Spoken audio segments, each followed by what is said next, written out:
Um dos maiores erros que a maior parte dos produtores de café, seja Conilon, seja Arábica, cometem é não entender a dinâmica correta de distribuição de nutrientes na hora de fazer o planejamento de adubação e acabam cometendo um erro gravíssimo. E é exatamente sobre isso que nós vamos falar nesse vídeo. Eu sou o professor Daniel Escotar, mas antes de iniciar o nosso conteúdo, eu já queria pedir que você se inscrevesse aqui no nosso canal. Por quê? Porque se você se inscrever no nosso canal, toda vez que lançarmos um conteúdo novo, um vídeo novo aqui no YouTube, o YouTube vai te avisar e vai te entregar em primeira mão. E toda semana tem aula nova aqui no nosso canal. Eu queria pedir também que você desse o seu like, é muito importante por dois motivos. Primeiro, que o YouTube vai entender que esse conteúdo é relevante e vai entregar para mais pessoas. E segundo, que eu vou entender que esse tipo de conteúdo te interessa e vou produzir outros conteúdos como esse, principalmente na cultura do café. Vamos lá, para a gente poder começar, vamos olhar para a cultura do café como um todo, seja o Conilon, seja o Arábica. É lógico que eu vou dividir um pouquinho esses dois tipos de café, mas vamos olhar como um todo. Na maior parte das vezes, como os produtores fazem a adubação? Eles vão lá, fazem a adubação de plantio, fazem a adubação de cobertura primeiro ano, segundo ano e produção, certo? É mais ou menos assim, é lógico que existe aqui um pouco de divergência entre alguns tipos de recomendações para a cultura do café, mas eles acabam se dividindo assim, plantio primeiro ano, segundo ano e produção, né? E aí continua fazendo a adubação de produção de acordo com a necessidade, de acordo com a meta de produtividade. A pessoa para Conilon e Arábica é assim, o que vai mudar aqui vai ser a forma de parcelar e a quantidade de nutrientes. A quantidade de nutrientes para o Conilon é diferente do Arábica, mas olha só, existe aqui uma grande falha. Por quê? Que a gente acaba observando nos produtores rurais, principalmente da nossa região. É que depois de fazer a adubação de plantio, eles voltam fazendo somente na adubação de primeiro ano. E aqui existe uma grande lacuna que precisa ser preenchido, que é a adubação de pós-plantio.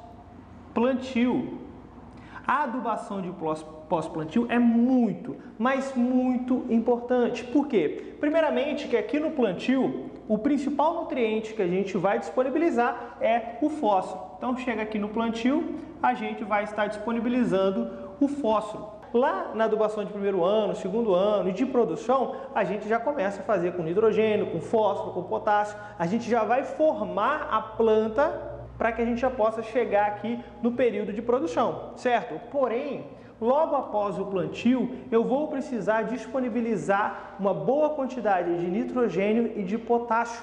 E muitos produtores não fazem essa adubação de pós-plantio e quando chega aqui no primeiro ano, que já vai ser a formação propriamente dita da cultura, essa planta acaba sofrendo por deficiência de nitrogênio e de potássio. Aí você pode estar me perguntando, por que a gente não faz então logo no plantio, ao invés de fazer plantio e depois pós-plantio? O que acontece é que, primeiro, aqui no plantio, o nosso objetivo principal é disponibilizar fósforo para o desenvolvimento radicular e também para a produção de energia, entre outras funções importantíssimas do fósforo. O segundo ponto é que o fósforo ele é pouco móvel no solo, para não dizer imóvel, certo? Então, onde eu colocar ele vai ficar diferente do nitrogênio e do potássio, onde as perdas são maiores. Então, o ideal é que eu faça primeiro a minha adubação de plantio muito bem feita, com fósforo, é lógico, eu nem estou levando em consideração a correção do solo, certo? É muito importante que aqui nesse momento de plantio, o seu solo ele já tenha sido corrigido. Isso aqui é muito importante. Beleza, mas vamos falar isso em outra aula, certo? Então, depois que eu fiz a adubação fosfatada, fiz o meu plantio e aconteceu o pegamento das mudas, aí sim eu preciso entrar com a minha adubação de pós-plantio.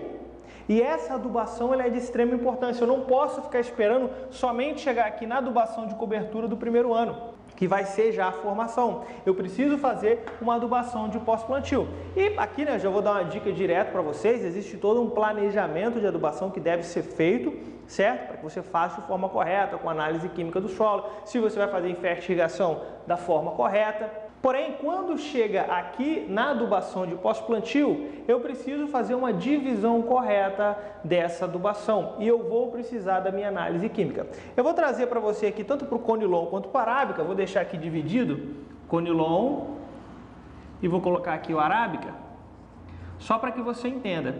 O O café conilon, aqui na nossa adubação de pós-plantio, nós vamos fazer 3 adubações.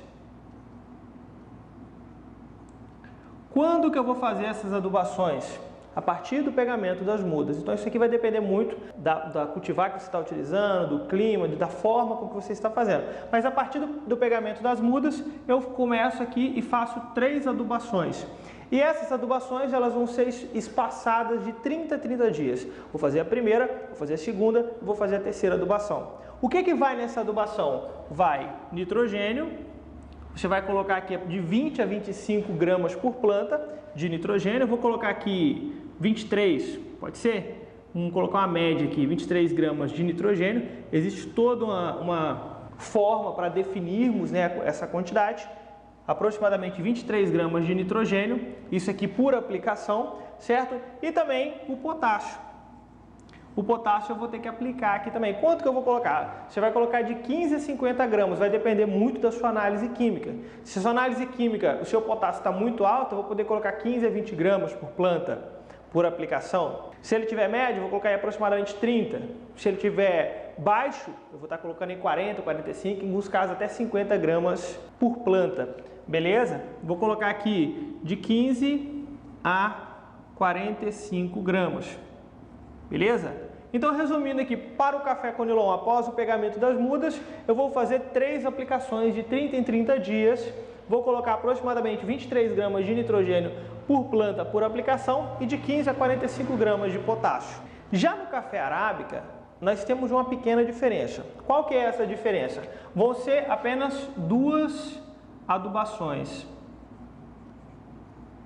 2 adubações.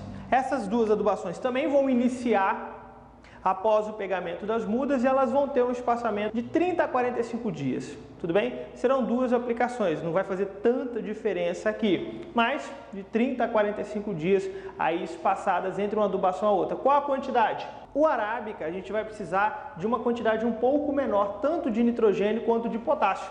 O nitrogênio, você pode colocar aproximadamente de 15 a 20 gramas, tá? Vou colocar 15 gramas de nitrogênio, mas você pode colocar de 15 até 20 gramas por planta. E o potássio, a gente vai colocar aí aproximadamente de 10 a 30 gramas por planta por aplicação, seguindo aquele mesmo raciocínio. Se na minha análise química o potássio está muito alto, vou colocar 10 gramas. Se está médio, vou colocar 20, se está baixo, vou colocar 30. Uma média, lógico, né? A gente consegue fazer isso aqui até por extração, se for preciso, mas eu estou apenas te indicando qual que é o caminho. Essa quantidade ela pode mudar um pouco, tudo bem? Mas, para que você entenda que é assim que nós devemos fazer. Então veja que eu não posso esperar somente a adubação de formação do primeiro ano. Após o plantio, eu preciso entrar com a minha adubação de pós-plantio, para que eu consiga disponibilizar nesse momento importante de pós-plantio a quantidade de potássio e de nitrogênio. Agora, pontos importantes que eu tenho que levar em consideração. Lá atrás eu preciso ter feito uma boa adubação fosfatada, zinco, manganês, boro, os micronutrientes que são importantes para a cultura do café, né? Entre outros, eles também devem ter sido disponibilizados no plantio. E aqui entra um outro detalhe, o enxofre. O enxofre é outro macronutriente muito importante para o cafeeiro, tanto para o conilon quanto para o arábica. Se eu não disponibilizei o enxofre lá atrás, como que eu posso ter disponibilizado o enxofre? Talvez você fez uma boa gessagem, talvez a sua adubação fosfatada foi feita com superfosfato simples e ele já contém enxofre. Enfim, se você já disponibilizou o enxofre lá atrás, você não precisa se preocupar aqui. Porém, se você não fez gessagem, se você não utilizou nenhum adubo que contém enxofre e na sua análise química o enxofre está baixo, eu te aconselho a não esperar a adubação de formação, que você já disponibilize o enxofre aqui na adubação de pós-plantio. Isso aqui vai te ajudar muito. E aí você pode utilizar algum tipo de sulfato, enfim. Eu não estou te orientando a qual adubo utilizar, porque a definição de adubo, é lógico, ela vai depender muito da sua região, da logística, distribuição, do que você tem disponível para poder utilizar e investir aqui na sua adubação. Mas é muito importante ficar ligado também no enxofre. Bom, espero que você tenha gostado desse vídeo, espero que você tenha gostado dessa aula. Ficou alguma dúvida? Coloca aqui embaixo. Basta comentar aqui embaixo que assim que possível a nossa equipe vai estar respondendo. Tem alguma sugestão de vídeo, algum outro conteúdo que você quer que a gente traga? coloca aqui embaixo também e quem sabe o próximo vídeo, o próximo tema seja um que você deu a sugestão. E lembra, se você tem interesse em se especializar na cultura do café ou em qualquer outra cultura, você precisa conhecer os cursos da Agricoline. A Agricoline hoje tem dezenas de cursos que vão desde a área de produção vegetal até a área de produção animal. São cursos 100% online, com certificado, com suporte para que você possa tirar todas as suas dúvidas. Se tem interesse em conhecer os nossos cursos, aqui embaixo desse vídeo tem um link, clica lá e lá no nosso site vai ter todas as informações. Um forte abraço e até a próxima.